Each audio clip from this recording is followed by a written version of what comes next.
এখানে আমি রুই মাছগুলো ভেজে নিলাম।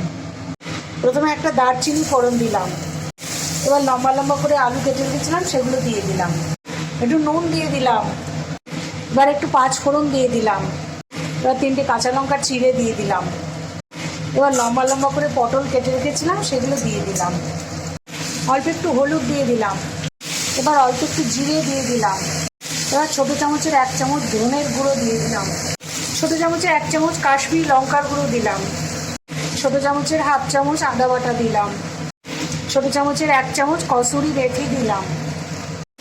এখন আমি বড় চামচের 2 চামচ দই দিয়ে দিলাম। এবার আমি দইয়ের বাটিটা ধুয়ে 1 বাটি জল দিয়ে দিলাম। আমি একটু গোলমরিচের গুঁড়ো দিয়ে, দই আলু পটল দিয়ে করে ফেললাম রুই মাছের কারি।